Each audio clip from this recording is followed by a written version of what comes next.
Hey guys, Drifter here. Welcome to Black Ops Cold War in Depth. In today's episode, we're going to be reviewing the M82 sniper rifle, or as I like to call it, the Barrett 50 caliber pellet gun. It's unfortunately not a very good weapon. The 50 caliber M82 might be the worst sniper rifle in Black Ops Cold War, even though it is still kind of usable. The gun is just overall awkward, for lack of a better word. It handles oddly, the idle sway is odd, the hit registration is odd, and I think that other sniper rifles just do a better job, but it does have one thing that other sniper rifles don't, which is the ability to rapidly follow up with additional shots and spam people into the ground if you want to.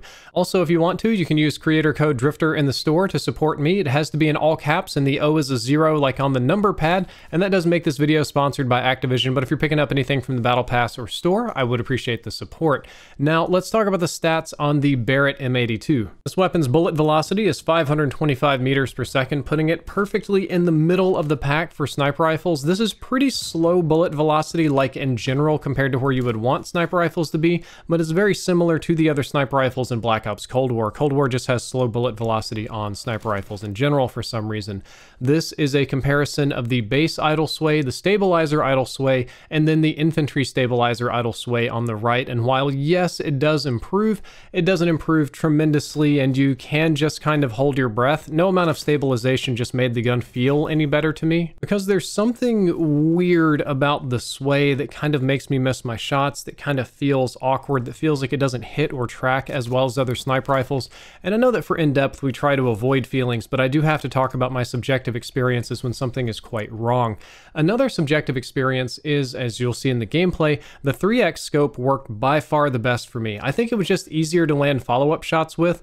The default scope has the longest zoom of all the sniper rifles in the game and the most recoil, so when I shoot, it kicks really hard and I kind of can't see what's going on around me, and I struggle with my follow-up shots, especially if I'm trying to quick scope or something.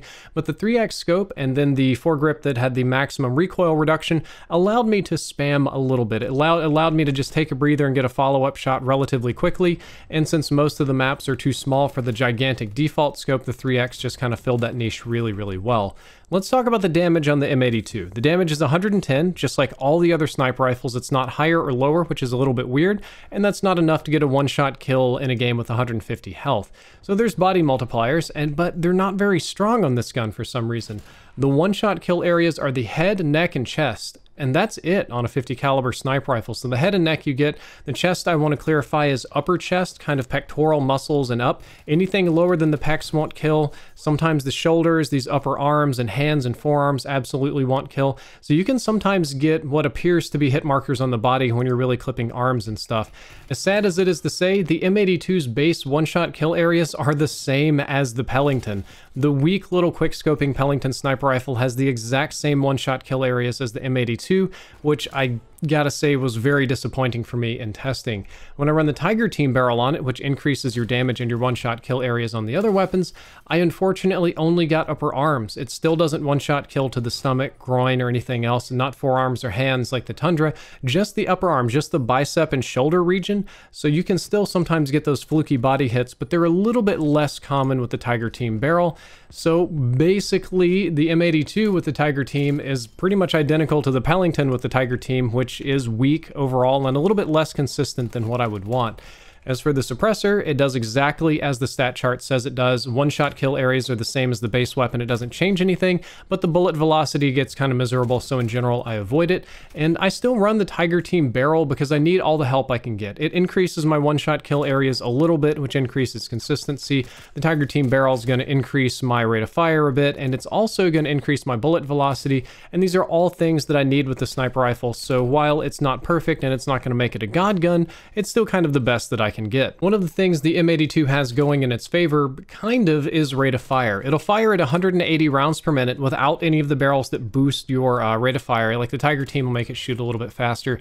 And this is semi-automatic. This is not working a bolt or a scope or pumping and putting bullets in. You can just shoot over and over and over and over again like a shotgun that's semi-automatic or a pistol or something like that. And you can pump 50 caliber bullets downstream, which is something that no other sniper rifle can do. Every other sniper rifle, the next fastest fastest one shoots at 57 rounds per minute, and you still have to chamber the bolts. You can't spam multiple people or an entire team into the ground with it, and I think that's kind of what the M82 is designed for. In theory, you can fire this faster to clear out multiple targets and or land follow-up shots. So if perhaps you're trying to spawn kill in combined arms and you know that everybody's going to be running out of a certain section of the boat, you could set up and shoot 1, 2, 3, 4 and pop these people really quickly as long as you could control the recoil. Or if you shoot somebody and you don't kill them because you get kind of a body shot and they're kind of mad at you and they're still rushing, you can land a follow-up shot very, very quickly.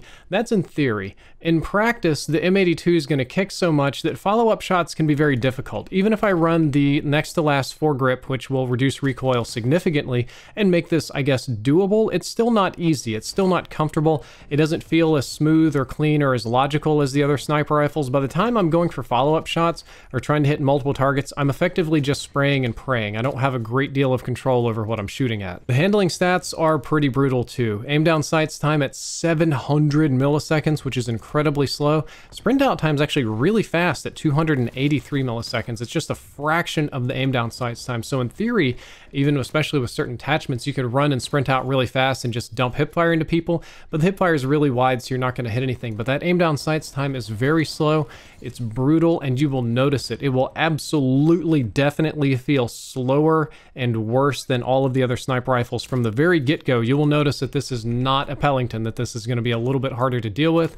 And on the topic of hipfire, as we were talking about earlier, it's got the default sniper hipfire of 18 milliradians, which is quite wide. And for me, that's wide enough to say, okay, this probably isn't going to work. So in general, I try not to hipfire. It does have a nice, healthy magazine-based reload at 3 seconds flat, which is pretty quick for sniper rifles. And this can vary a lot because there's like 10 different magazine attachments that do various things.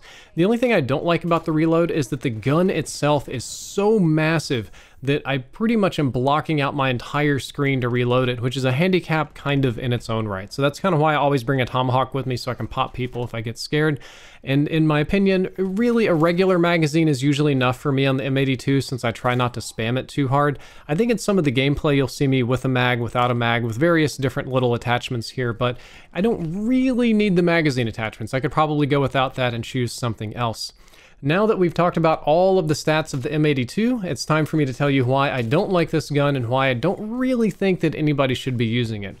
The M82 is basically a Pelington that has really slow handling stats, but it can shoot fast.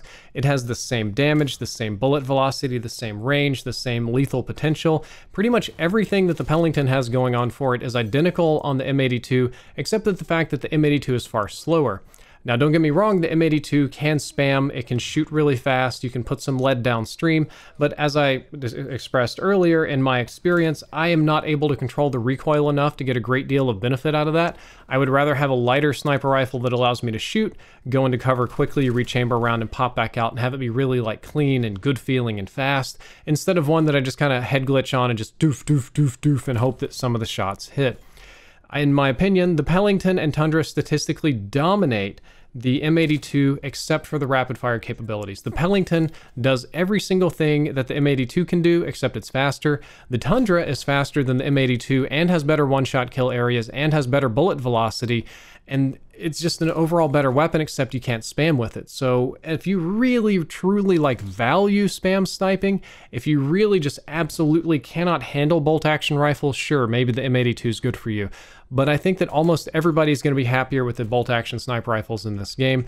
And one other thing that I wanted to talk about is that for some reason the M82 does not feel very precise or clean or easy to use. There's something weird about its hit reg, or perhaps the idle sway.